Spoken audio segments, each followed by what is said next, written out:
Fade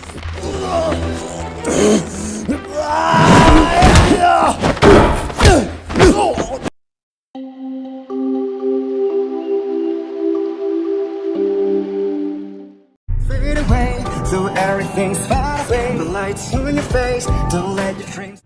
Pria ini bernama Henry Chen. Ia baru saja kembali ke negara asalnya Hong Kong setelah menyelesaikan tugas militer selama bertahun-tahun di Amerika Serikat. Mulai saat ini Henry berhenti menjadi seorang tentara dan memutuskan untuk mulai karir sebagai guru SMA. Di tempat ia dulu pernah sekolah, yaitu di SMA bernama Taxi Secondary School. Namun keputusannya terhalang karena Henry tidak memiliki ijazah yang dapat memberikannya wewenang menjalankan tugas sebagai seorang pengajar. Alhasil kepala sekolah Taxi hampir saja menolaknya kalau saja Henry tidak menunjukkan surat referensi yang ditandatangani langsung oleh pejabat tinggi sekolah. Henry pun akhirnya mendapatkan pekerjaan yang diinginkannya. Tak hanya itu, ia bahkan ditunjuk menjadi wali kelas di salah satu kelas yang berisi murid-murid bermasalah.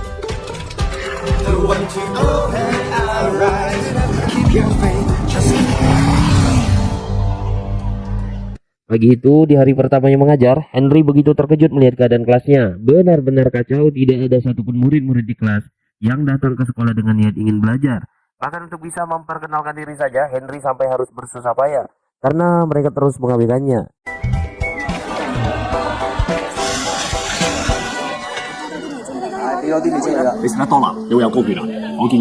Dengan terpaksa ia berkeliling menyapa sekaligus mengomentari hal-hal yang sedang dilakukan oleh para siswa.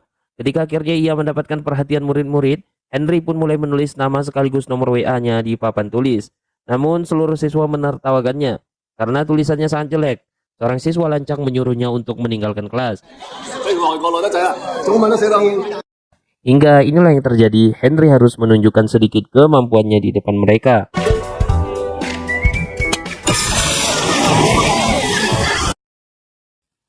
Pada jam istirahat di ruang perlengkapan olahraga, seorang bocah bernama Jack mengajak keempat temannya berkumpul untuk menikmati asap rokok. Kemudian tak lama setelahnya datang segerombolan bocah dari tim basket yang berisi anak-anak kaya dan manja. Mereka ini selalu saja merendahkan Jack dan keempat temannya hanya karena mereka sangat miskin. Di hari itu juga Jack berniat melancarkan serangan atas hinaan yang selalu mereka terima. Namun tanpa si Jack sadari, perbuatan usilnya tadi dilihat oleh guru bahasa Inggris bernama Miss Liang.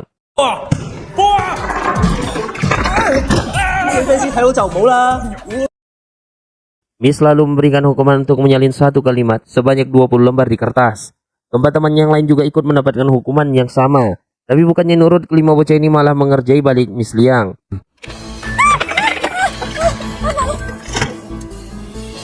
Pada keesokan harinya, sekolah ini mendapatkan kunjungan dari Dinas Pendidikan.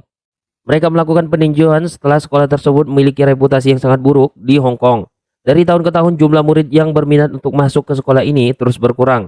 Ditambah lagi setiap tahunnya tidak ada satupun siswa maupun siswi dari sekolah ini yang lulus ujian masuk ke universitas. Maka tidak heran jika Dinas Pendidikan berniat akan menutup permanen sekolah tersebut. Di sisi lain, ketika Pak Henry sedang berjalan menuju kelas-kelasnya, murid-murid di dalam kelas menyiapkan jebakan untuk menyambutnya. Tapi dengan refleks yang sangat mengagumkan, Pak Henry mampu menghindarinya. Setelah itu ia menghampiri Jack dan memaksanya menyerahkan bungkusan rokok yang selalu dibawanya. Henry kemudian melempar sebuah pertanyaan kepada salah seorang teman Jack yang bernama Zulpa. Sebutkan 3 bahan yang tergandung di dalam rokok. Akhirnya Zulpa menjawab dengan benar dan Henry langsung memperbolehkannya pulang. Ketika satu kelas menjadi heboh, mereka semua menuntut minta ikut dipulangkan. Nah, Pak Henry lalu minta perhatian mereka dan ia meletakkan satu persatu batang rokok di atas meja belajar murid. Tujuannya adalah ingin menjelaskan tentang bahaya rokok bagi kesehatan. Namun sepertinya jika ia langsung menjelaskan kepada murid-murid, mereka tidak akan menganggapnya serius. Jadi Pak Henry coba mengarahkan pembicaraannya kepada murid-murid perokok saja tentang bagaimanakah tara akan terbentuk di paru-paru dengan gaya penjelasan yang asik dan santai. Setelah selesai, Pak Henry minta mereka mengembalikan batang-batang rokok itu yang tadi diletakkannya saat jam istirahat di kantin sekolah. Giliran anak-anak basket yang membalas perbuatan Jack dan kelompoknya. Jalan kekerasan pun tak bisa dihindari.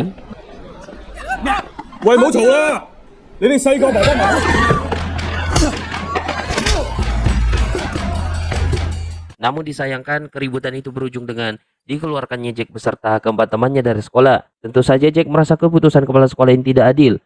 Kenapa mereka berlima saja yang dikeluarkan, sedangkan anak-anak dari tim basket yang selalu menghina keadaan ekonomi mereka tidak mendapatkan hukuman sama sekali. 喂，我邊個貓？總之打交就貓。你冇講咁多廢話啊！你講完未啊？你發爛渣？我擺喺呢度。 Setelah Henry berhasil meyakinkan kepala sekolah, kelima bocah ini mendapatkan kesempatan terakhir untuk berubah sikap, namun Jack yang sudah terlanjur kecewa memilih untuk tidak mengambil kesempatan itu. Henry lalu mencoba mencari tahu tentang latar belakang dari kelima anak didiknya tersebut. 陳 Sir，我覺得你有時間可以睇睇佢。 Dimulai dari Julpa, ia adalah putra seorang imigran asal Pakistan yang selalu mendapatkan diskriminasi ras. Ia memiliki cita-cita menjadi seorang musisi. 所以都係個香港人。我心諗，喂，使唔使咁啊？你哋原來佢哋笑我過冬。其實我爺嗰代已經嚟咗香。 Selanjutnya, siswi tomboy bernama Denan yang sejak lahir anak ini sudah mengecewakan ayahnya karena sang ayah sangat menginginkan anak laki-laki. Meski Denan berusaha mendapatkan simpati dari sang ayah dengan cara merubah penampilannya seperti anak laki-laki, tapi ayahnya tetap tidak peduli padanya, terlebih lagi saat Denan memiliki adik laki-laki yang lebih disayang oleh si bapaknya. 5年之後，細佬就着成翻啲頭髮佢咯。喺呢個屋企咁耐，我希望我將來可以成為一個。 Lalu yang ketiga, Dan dan Kenny, saudara kembar bernama Dan dan Kenny ini, ketika keduanya masih kecil, ibu mereka melarikan diri bersama pria lain yang lebih kaya dari ayahnya. Nah, sejak saat itulah si ayah berubah menjadi seorang alkoholik dari kecil dan terpaksa bekerja keras agar dapat menghasilkan uang untuk keluarga mereka. Sementara Kenny jadi terobsesi dengan video game hanya untuk bisa lari dari kenyataannya. Lalu bagaimanakah dengan Jack? Sayangnya dia tidak menemukan informasi apapun tentang latar belakang keluarga Jack. Sebenarnya Jack sendiri bekerja sebagai seorang waiters di sebuah restoran yang pada malam itu datang seorang pengunjung bernama Tuan Luo. Dia ini merupakan seorang pebisnis sekaligus pemilik sebuah arena tarung bebas di kota Hong Kong. Nah, di sanalah Tuan Luo bersama rekan bisnisnya membicarakan mengenai sekolah taksi yang akan ditutup oleh Departemen Pendidikan dan rencananya akan dijadikan kesempatan untuknya menjalankan bisnis di sana. Ketika keadaan lengah, Jack diam-diam mengambil korek api emas milik Tuan Luo. Tetapi dia keciduk anak buah dari Tuan Luo dan menghajarnya habis-habisan. Sebelum ditemukannya kartu identitas milik Jack yang berstatus sebagai seorang pelajar, Tuan Luo memberikan sejumlah uang serta menawarkan pekerjaan yang menarik untuknya. I think he's outside. He's outside. Yeah. Okay, I go look for him. Tempat lainnya, Henry mengunjungi rumah Julpa. Saat itu Julpa sedang melarikan diri dari kejaran preman karena ia telah mencuri sebuah tiket konser yang tak lain milik ayahnya sendiri. Henry mencoba menyelesaikan permasalahannya. Setelah itu, ia mengajak Julpa ke pinggir jembatan untuk memberikannya motivasi tentang cita-cita Julpa. Sekaligus ia mengajarkan tentang bagaimana cara memiliki mental seorang musisi di atas panggung.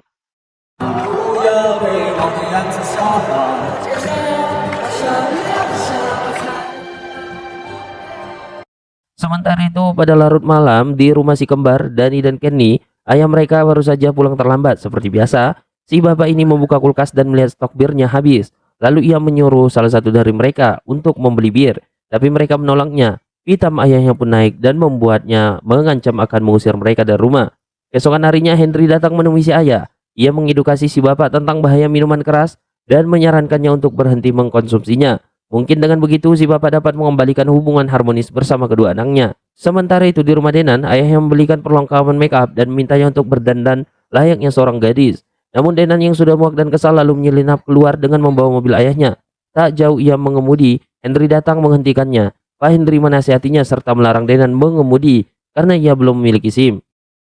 Henry lalu membawanya ke sirkuit go-kart di mana tanpa Denan sadari, Henry juga mengundang ayahnya dan mereka berdua pun adu balap.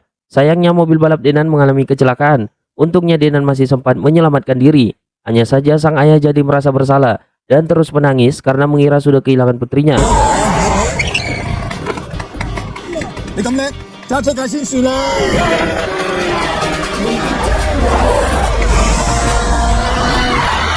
出嚟，你玩夠未啊？你真係識關心我啦咩？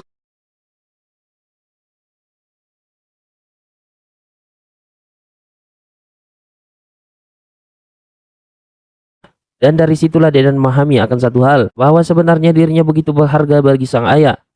Keesokan harinya Henry membawa seluruh siswa didiknya termasuk Danny dan Kenny dalam program studi di pusat rehabilitasi. Di sana mereka sudah ditunggu oleh seorang mantan pecandu alkohol berat yang sedang menjalani proses rehab, yang ternyata orang yang menunggu tersebut adalah ayah Danny dan Kenny. Dalam sesi wawancara, salah seorang murid menanyakan bagaimanakah awal si bapak bisa menjadi pecandu alkohol. Si bapak lantas menceritakan kalau hal itu bermula karena istri yang dicintainya pergi meninggalkannya.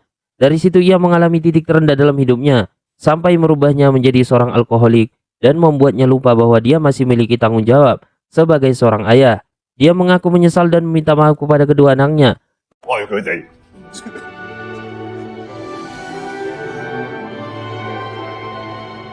Pada tempat lain, Jack akhirnya menerima tawaran kerja dari Tuan Lau. Tugas pertamanya disuruh untuk memasukkan obat bius ke dalam minuman salah seorang petarung. Tentu saja petarung itu bukan berasal dari seorang arena latihan Tuan Lau. Meski awalnya si Jack ini ragu, tapi karena ia dijanjikan banyak uang, jadi ia menerima tawaran tersebut. Keesokan harinya Pak Henry mendatangi rumah ini, dan di rumah itu Jack tinggal hanya bersama neneknya, yang dimana kedua orang tuanya sudah meninggal karena kecelakaan sejak Jack masih kecil. Meskipun si nenek tidak tahu bagaimanakah kehidupan cucunya di luar sana, tapi baginya si Jack ini adalah anak yang baik. Kemarin Jack bilang pada neneknya kalau saat ini dirinya ikut kerja sampingan dengan seorang di tempat latihan tinju. Nah, mendengar hal itu dia melihat obat bius di dekat poster pertandingan MMA. Malamnya Jack melakukan tugasnya, sayangnya aksinya ketahuan oleh seorang penjaga. Jack dibuat babak belur dan dikunci di dalam loker. Beberapa saat kemudian Henry datang mencarinya. Ia bertanya kepada para petarung apakah mereka melihat keberadaan bocah SMA di tempat tersebut. Namun dengan tatapan yang tidak bersahabat, orang-orang itu meminta Henry untuk pulang sebelum meninggalkan tempat itu. Jack dari dalam loker berontak meminta tolong dan membuat Henry langsung melancarkan serangan, bahkan petarung terbaik arena yang seharusnya bertanding dalam beberapa saat bisa dikalahkan oleh Henry.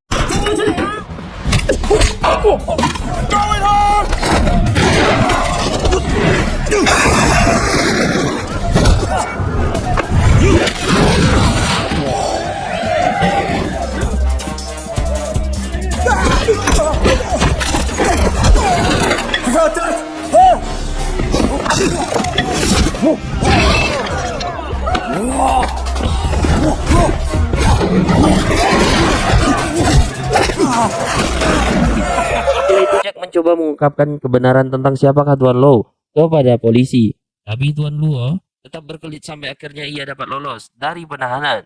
Setelah mendapatkan perawatan atas luka-lukanya, Henry lalu mengantarkan Jack pulang. Dalam perjalanan, Jack melihat neneknya sedang bekerja cukup keras.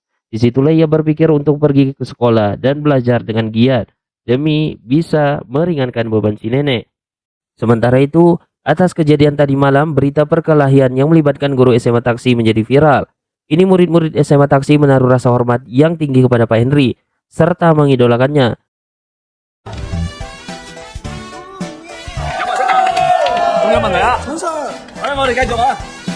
Dalam sebuah kilas balik menunjukkan kisah Henry saat masih menjadi seorang murid yang paling sulit untuk diatur. Saking nakalnya, si bocah ini sampai-sampai dipindahkan ke sekolah di Amerika. Beberapa tahun kemudian, Henry milih masuk ke tentara perang. Awalnya dia mengira perang bisa membawa perdamaian, ternyata ia salah. Ia mencoba menemukan sendiri tentang makna perdamaian dengan melakukan perenungan. Ia mengamati burung elang dan mengingat cara hidup seorang, bahwa sejauh-jauhnya elang terbang ia kembali ke tempat asalnya. Untuk mengembangkan generasi baru, akhirnya Henry memutuskan kembali pulang ke Hong Kong. Ia menemui mantan kepala sekolah yang dulu, dan bapak inilah yang berikan referensi untuk mengajar di sekolah taksi. Sejak Pak Henry menjadi guru idola di sekolah, murid-muridnya pun giat belajar. Ini semua menyambut antusias ujian untuk masuk ke perguruan tinggi yang sebentar lagi akan tiba. Tapi tidak demikian halnya dengan Kenny. Dia merasa kesulitan untuk fokus belajar akibat selalu bermain game. Maka dari itu tak heran jika ia mendapatkan nilai praujian paling buruk dan semua murid pun mendapatkan nilai yang baik. Pak Henry melakukan langkah pendekatan di mana ia membantu belajar, akan tetapi Kenny sudah terlanjur depresi. Ia merasa dirinya paling bodoh sampai-sampai bocah ini nekat melakukan percobaan bunuh diri. Beruntung nyawanya masih terselamatkan. Namun media yang meliput kejadian tersebut melebih-lebihkan beritanya. Akhirnya banyak dari orang tua murid melakukan protes ke sekolah dan mereka menginginkan anak-anaknya pindah ke sekolah lain. Sebagai wali kelasnya Kenny, Henry menjadi orang yang paling disalahkan oleh dinas pendidikan. Kelayakannya sebagai seorang guru serta cara mengajarnya pun tidak sesuai dengan kurikulum tengah dipermasalahkan. Dan akhirnya dinas pendidikan memutuskan untuk mencabut izin mengajarnya. Atau dengan kata lain, Henry dipecat.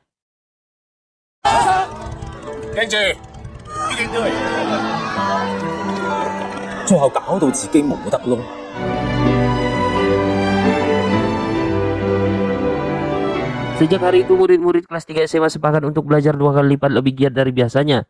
Mereka melakukan itu tak lain untuk membuktikan kepada dinas pendidikan bahwa mereka telah salah memecat guru. Jika nantinya nilai dari murid-murid tahun ini bisa meningkat, maka bisa saja sekolah taksi tidak akan jadi ditutup. Kabar ini pun didengar oleh Tuan Luo, yang dimana dirinya terancam tidak akan bisa menjalankan bisnisnya jika sekolah taksi tidak jadi ditutup. Tiba di hari ujian, sebelum ujian dilaksanakan, murid-murid mendapatkan WA dari Pak Henry akan menemui mereka segera. Mereka pun berkumpul, namun ternyata itu adalah tipuan yang dibuat Tuan Luo agar murid-murid ini tidak bisa mengikuti ujian. Namun siapa sangka kalau ternyata Pak Henry juga ikut datang ke sekolah dan menjadi penyelamat bagi mereka.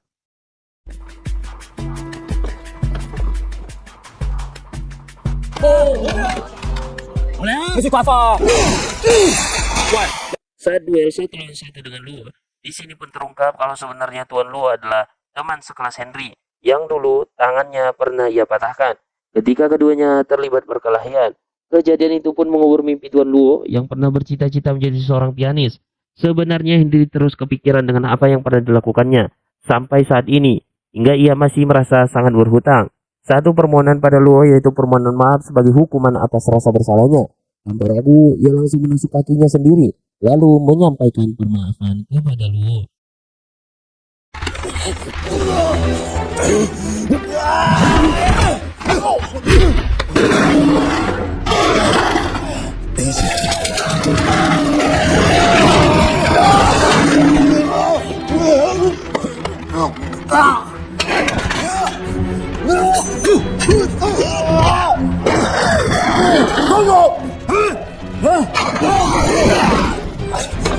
Di tempat lain, semua murid SMA Taksi akhirnya bisa ikut ujian tepat waktu. Atas usaha dan kerja keras mereka dalam belajar, akhirnya semua murid pun lulus ujian. Pencapaian ini membuat dinas pendidikan tidak jadi menutup sekolah taksi. Mereka juga meminta Henry untuk kembali mengajar. Di lain sisi, kondisi Kenny sedikit membaik. Dia berjanji pada sang ayah dan saudara kembarnya untuk lebih giat belajar demi mengikuti ujian tahun depan. Sementara itu, Tuan Luo kembali meneruskan hobi lamanya yang dulu sempat ia tinggalkan, yang dimana ia mulai bermain dengan pianonya meskipun harus banyak latihan karena ia tidak bisa sehebat dulu lagi. Dan cerita film pun berakhir. Wah, sangat epik sekali dan luar biasa filmnya. Sangat memberikan inspirasi kepada banyak orang. Dan semoga ini menjadi pelajaran penting bagi kita semua. Terima kasih telah menonton video ini and see you.